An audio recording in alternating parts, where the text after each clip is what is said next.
성탄절인데 어떻게 좀 기쁘고 또 행복하십니까? 오늘 성탄절 전에 제가 이제 말씀을 전하려고 하는데 설교 제목이 뭐냐 하면 성탄의 기쁨에 동참할 자격입니다. 성탄의 기쁨에 동참할 자격. 아무나 이 성탄을 기쁘게 누릴 수 없다는 거예요. 사실은 그렇고요. 예수 안 믿는 사람도 뭐 성탄절 크리스마스가 되면 분위기 내고 막 그러는데 그거는 진정한 기쁨이 아니거든요. 이 성탄을 통하여 내가 누려야 될 이 기쁨은 정해진 특별한 사람들에게 해당된다는 거예요. 그럼 어떤 사람에게 이 성탄의 기쁨을 누릴 자격이 주어졌는지 같이 살펴보도록 하겠습니다. 어떤 한 똑똑한 젊은이가 인생을 살다가 보니까 참으로 자기의 그 어떤 생각대로만 사는 것이 답이 아닌 걸 깨달은 거예요. 너무 삶 자체가 신비스러운 거예요. 그러니 이 신이 존재하지 않다면 모든 것이 이해가 안 되는 부분이 너무 많은 거예요. 그래서 이 젊은이가 종교를 가져야겠다.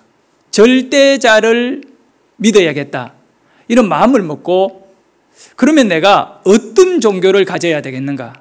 한번 이렇게 선택을 하면 계속 그 길을 가야 되는데 이분으로서는 엄청난 고민거리가 된 거예요. 그래서 기왕 종교 생활할 거 제대로 된 이런 어떤 종교를 가져보자라고 하는 마음을 먹고 불교, 기독교 그리고 우리나라에도 수많은 종교들이 있어요. 하나하나 살피기 시작한 겁니다. 그리고 이 사람이 이제 이 시험을 하는 거죠. 절간 앞에 가서도 그렇고 교회 앞에서도 본인이 거지로서 이렇게 분장을 하고 노숙자같이 거지같이 옷을 이렇게 더럽게 되고 또 얇은 거 이렇게 입고는 이 성탄의 이 크리스마스 계절인 거예요. 날씨가 얼마나 추워요. 근데 떨면서 그날은 교회 앞에서 예배를 마치고 나가는 주일날 교회 앞에서 사람들에게 배가 고파 지금 죽을 것 같으니까 도와달라고 이런 손을 내밀면서 그렇게 한 거예요. 그런데 이분이 느낀 것은 기독교나 불교나 또 다른 어떤 종교나 거의 비슷하다는 거지요. 사람들이 간혹 몇 푼의 돈을 던져주기는 던져주는데 그래서 별로 이 거지에 대한 관심이나 대화 한마디 없는, 그래서 이분이 늘 이런 대접을 받다 보니까 뭐 종교는 다 똑같구나 라고 하는데 어떤 한 청년이 이 거지에게 다가오는 거예요. 교회에서 나온 청년이 다가와 가지고는 죄송해요. 저는 돈이 없어요. 학생이거든요, 아직. 정말 아저씨에게 도와주고 싶은데 돈이 없어요. 그러면서 이분이 손을 내밀더니 거지의 손을 딱 잡고는 하는 얘기가 힘내세요. 이 날씨가 추운데 감기 걸리려 조심도 하시고요. 화이팅! 하고 그 아저씨를 향하여 힘을 내라면서 손을 딱 잡아주고 가더라는 거예요. 이분이 나중에 이 사건으로 인하여 교회를 출석하게 되는 겁니다. 그리고 이분이 쓴 칼럼에 글이 실렸는데 저 그 글을 여러분에게 소개하려고 합니다. 그날 나에게 가장 격려가 되었던 것은 몇 푼의 돈을 던져준 사람들이 아니라 내 손을 따뜻하게 잡아준 그 청년이었다. 여러분, 누군가의 손을 잡아준다는 것은 절대 쉬운 일이 아닙니다. 특별히 그 대상이 거지라고 했을 때. 성탄의 의미가 뭘까요?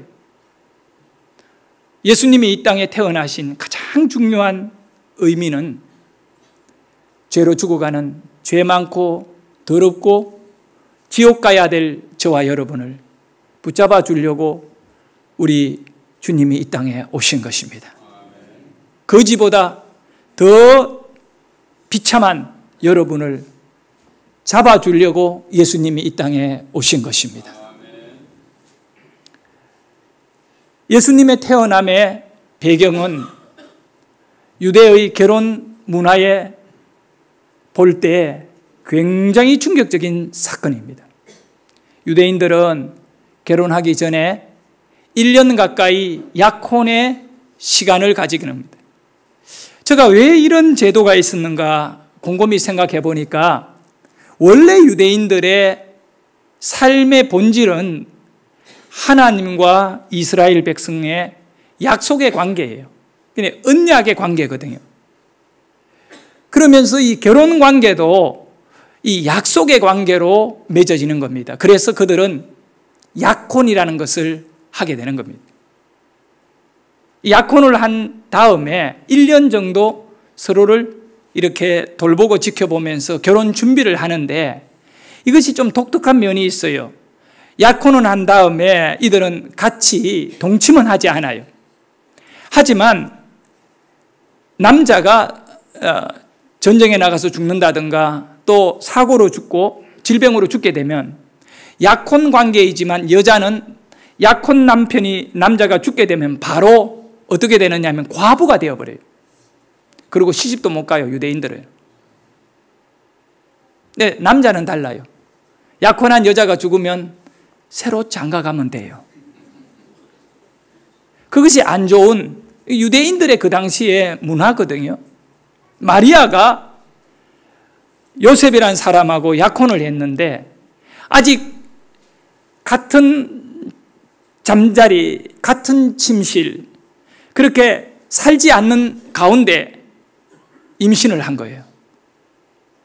그리고 요셉에게 찾아가서 말하는 것입니다. 요셉, 내가 임신했어요. 요셉이 깜짝 놀라는 거예요. 이게 지금 농담하니? 너하고 나하고 잔 적이 없는데? 아니 땡 꿀떡에 연기가 나겠느냐고. 누구하고 꿀떡에 불 뗐니? 아 죄송합니다. 꿀떡에 불 떼는 게 아궁이에 불 뗐니? 이 농담인 줄 아는 거야. 그런데 아니 요셉 정말 나 임신했어요. 어떤 놈이야? 놈을 죽이기 전에 너를 죽일 거야. 요셉의 입장에서는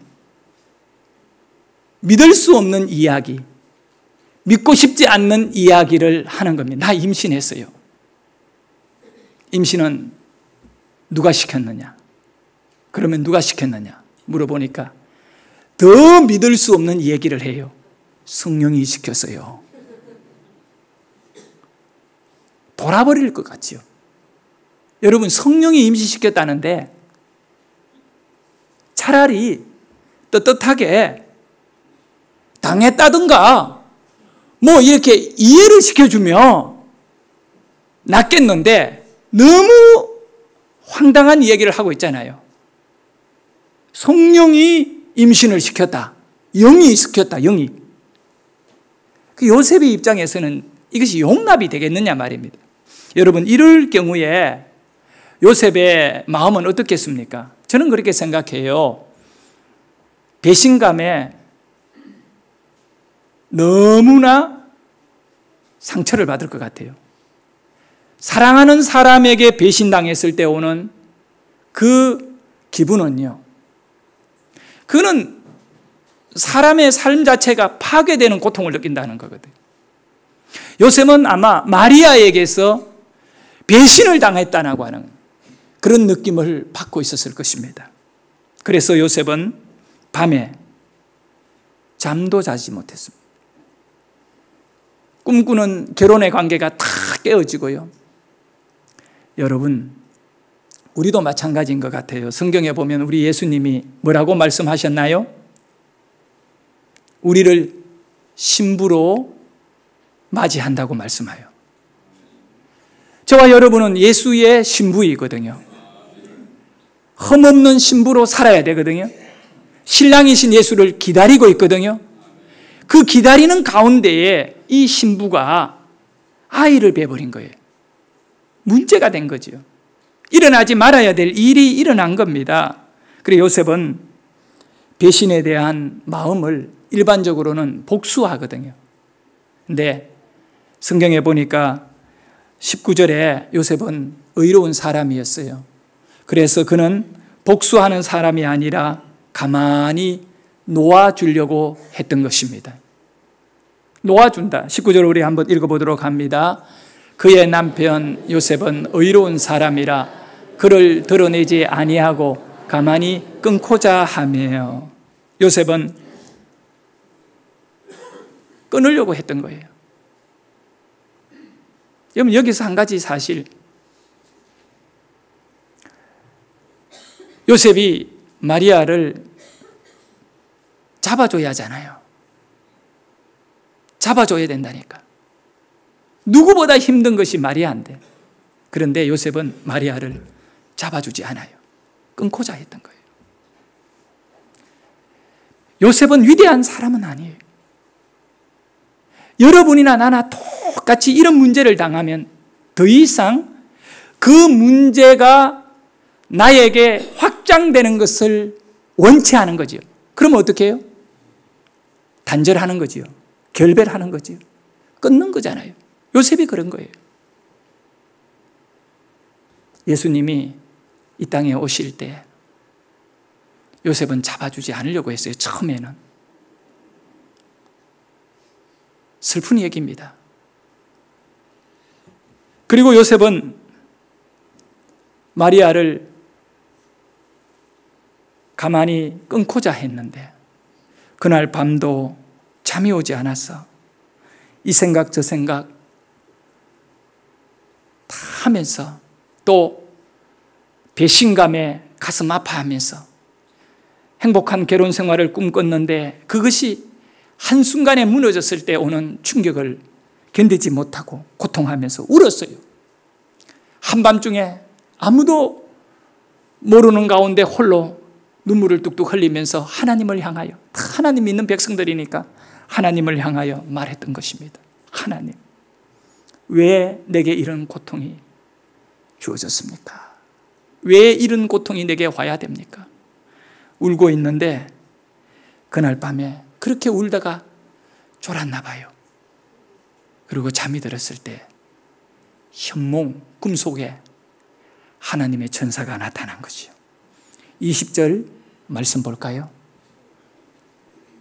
이 일을 생각할 때, 밤에요, 생각하잖아요. 잠 못 자는 거예요. 이 일은 마리아의 임신 사실을 생각할 때 주의 사자가 현몽하여 이르되, 다윗의 자손 요셉아, 네 아내 마리아 데려오기를 무서워하지 말라.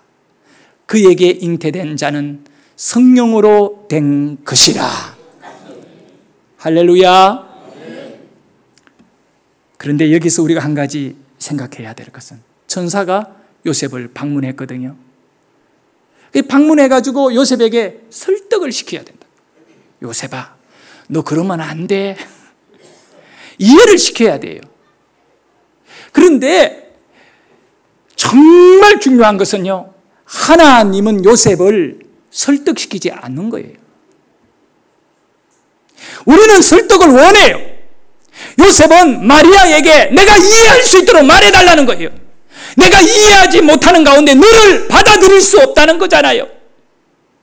용납이 안 된다는 거죠. 네 입술로 성령으로 됐다는 말은 내 이성적인 머리로는 도저히 이해가 안 되고 설득이 안 되니까 네가 설득할 수 있는 말을 해달라는 거예요. 저는 이 말씀을 보면서 예수님이 이 땅에 오시는 그 과정이 인간의 머리로 설득되어지는 것이 아니라는 사실입니다.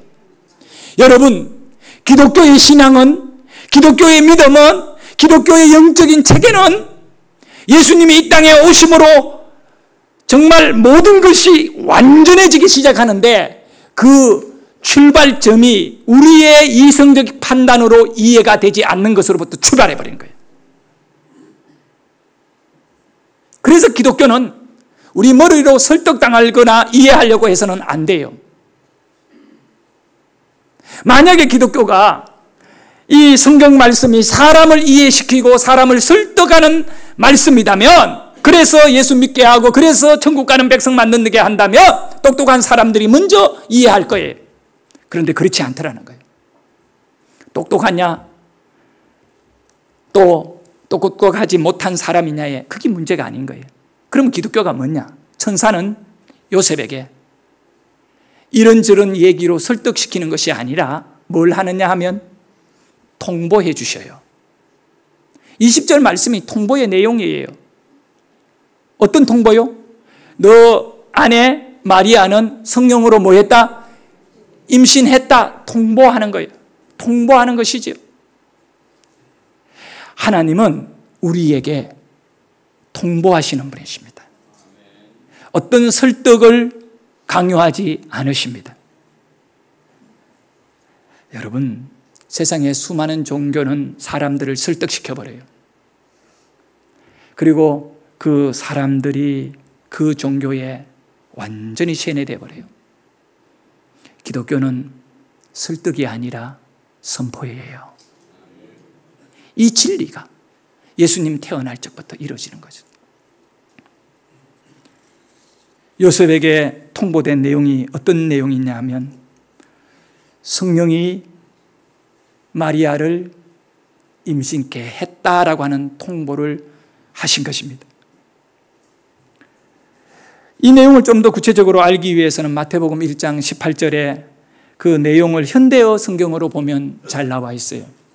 현대어 성경에 보면 약혼하였으나 아직 결혼 전이었다. 그런데 성령으로 임신한 사실이 알려졌다. 어떻게 알려졌느냐면 하나님의 천사가, 가브리엘 천사가 마리아에게 통보했거든요. 너 임신되었다 통보해 준 거예요. 그리고 요셉에게 천사가 나타나서 마리아에게 성령으로 임신이 되었다 통보해 주셨습니다. 마리아가 임신했다는 말을 했을 때 요셉은 어떤 결정을 먼저 내렸나요? 파혼이었습니다. 더 이상 이 여인과 함께 한다는 것은 나에게 고통이라고 생각해요. 그러니까 파혼을 결정한 이 요셉, 가만히 끊고자 함이라. 결정적인 요인이 뭡니까? 이해가 안 되니까 그렇거든요. 설득을 못한 거야, 마리아가 요셉을. 그런데 놀라운 사실은 하나님의 말씀이 이 요셉에게 통보되었을 때 한순간에 요셉은 변화되는 것입니다. 어떻게 변화됐냐고요? 우리가 읽은 마태복음 1장 24절을 한번 보도록 하겠습니다. 24절을 보겠습니다.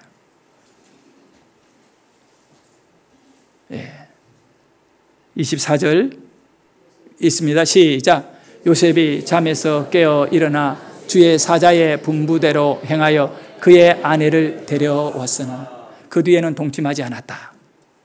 자, 끊고자 했는데, 파혼하려고 했는데 요셉은 그 다음날 일어나서 어디로 갔죠?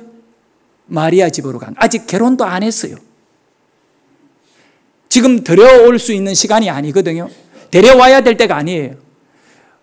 데려러 갈 때는 어쩌면 결혼식 때 데려러 가요. 신랑이 신부의 집으로 가요. 그런데 급하게 요셉은 일어나서 그 다음날 마리아에게 가서 마리아를 데리고 자기 집으로 가버린 거예요. 왜 그랬을까요? 마리아를 보호하려고. 그대로 내버려두면 안 되거든요. 약혼자로서 아이를 가지는 건 불법이거든요. 약혼 기간에는 동침하면 안 되거든요. 요셉과도 안 되고 그 누구와도 안 되는 거예요. 그런데 마리아가 아이를 가지고 있다면 세상의 사람들에게 비난을 살 것이고 이 문제를 추궁할 것이고 사람들은 돌을 들고 유대의 율법에 의하여 마리아에게 던질 것이니까 마리아는 하나님의 말씀이 임신했다는 사실 앞에 주의 계집종이 오니 주의 말씀대로 이루어지리라고 하는 믿음으로 이걸 품었을 때 그 다음에 나타난 문제는 요셉이에요. 요셉이 끊고자 하는 거예요. 이 사실을 알려주었을 때 가장 부모에게도 아니고 약혼자인 요셉에게 알려줬거든요. 그런데 요셉은 알았다, 집에 돌아가라 하고는 끊고자 한 거거든요. 고민하면서 울면서. 그런데 하나님께서 요셉에게 신방을 하시고 요셉을 설득시킨 것이 아니라 뭐 했다고요? 통보해. 네 아내가 될 마리아는 성령으로 임신한 것이다 라고 통보해 준 다음에 일어나서 요셉은 마리아를 데리고 자기 집에 온 거예요. 왜 그랬을까요? 마리아를, 저를 따라하세요, 보호하려고 손을 잡아준 거지요. 사랑하는 여러분, 요셉은 처음에 예수님의 성탄을 방해하는 사람이었어요. 오히려 혼란에 빠뜨리는 사람이에요. 그런 인생이었는데 하나님의 말씀이 요셉에게 들려지는 순간에 요셉은 오히려 성탄을 보호하는 자가 된 거예요.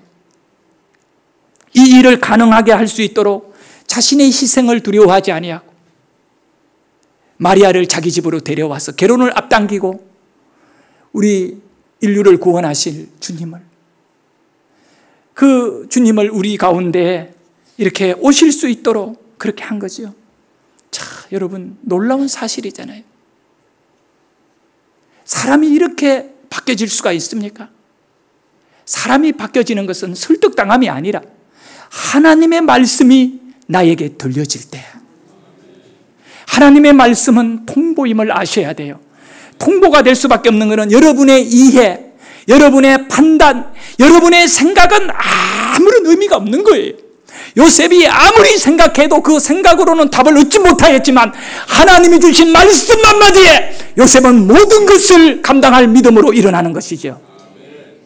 제가 토요일 날 새벽에 설교한 내용인데 마리아가 어떻게 그렇게 믿음이 좋았느냐 이거죠. 그 어린 마리아가, 제가 볼 때는 20살도 채 안 된 그 마리아일 건데 어떻게 성령으로 잉태된 것을 받아들이고 그것을 가지고 요셉에게 찾아가서 내가 임신했습니다라고 말할 수 있고 이랬느냐. 그 이유는 믿음을 보았기 때문에 그렇지요. 누구요? 엘리사벳이라고 하는 친척 가운데 세례 요한을 잉태한 할머니가 계셨어요. 아니, 할머니가 임신을 했다니까.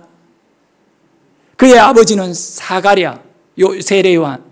근데 임신할 수 없는 할머니가 임신을 해서 5달이 되었을 때까지 너무 부끄러우니까 집에 숨어 있다가 5달 지난 다음에 밖으로 나와서 누구를 만났냐면 마리아를 만난 거야. 그리고 6달째 마리아가 임신을 하게 돼. 그 어린 마리아가 자기의 친척 엘리사벳이 도저히 임신할 수 없는 할머니 몸으로 임신하는 소식을 들으면서 천사가 나타나서 이제 메시아가 오기 위하여 미리 준비하는 인물로 나시린 세례 요한을 임신했다. 이름이 요한이라고 했다. 하나님이 이 얘기를 들었을 때 마리아의 가슴은 쿵닥쿵닥쿵닥 뛴 거예요. 왜냐하면 이제 메시아가 오시겠구나. 주의 길을 예비하는 자라 그랬잖아요. 이미 수태 그 사가랴에게 주의 길을 예비할 자로 보낸다 그랬거든요. 그러면 이 주의 길로 예비할 세례 요한이 오면 주님이 오실 거거든요. 그런데 어느 날 밤에 천사가 나타나가지고 마리아에게 너 임신한다 그러니까 내가 남자를 알지 못하는데 어떻게 임신해요? 그러니까 하는 말이 성령으로 너가 임신할 것이다. 그가 바로 오늘 21절의 말씀이거든요. 21절을 읽겠습니다. 방송실이 지금 잘 못 따라와요. 제가 지금 386으로 가는데 저기는 286이. 자, 읽습니다. 시작. 아들을 낳으리니 이름을 예수라 하라. 이는 그가 자기 백성을 자기 죄에서 구원할 자이심이라. 할렐루야. 마리아는 개인적으로 고통스러웠지만 그러나 전 인류를 위하여 우리 모든 사람을 구원할 메시아가 나를 통하여 온다는데 앞으로 당할 이 수많은 고통 속에 감당하겠다고 하는 믿음을 갖고 누구에게 갔어요? 요셉에게 갔는데 요셉이 얼굴이 하얘지더니 집에 가라고. 도대체 그걸 누가 믿겠느냐고. 그러고 끊고자 했잖아요. 그런데 우리 하나님이 그 마리아를 그냥 내버려 두지 않고 천사를 요셉에게 보내서 뭐 했다고요? 통보해 주셨잖아요. 말씀하셨잖아요. 자, 결론을 맺겠습니다. 여러분의 인생에도 답은 설득이 아닌 것입니다. 우리는 어떤 이해되지 않는 수많은 사건들, 그리고 내가 용납할 수 없는 일들을 만날 적마다 나를 이해시킨다면 내가 용납할 수 있을 거라고 생각하지만 그렇게 이해되는 거 아니에요. 그럼 어떻게 했냐? 답은 간단해요. 주님의 말씀이 내게 선포되면 돼요. 그래 예배가 중요한 거잖아요. 이 예배가 중요한 거예요. 그리고 성경 공부가 중요하고 말씀 읽는 게 중요한 거예요. 하나님이 여러분에게 말씀하는 은혜가 있기를 원합니다. 기도하시겠습니다.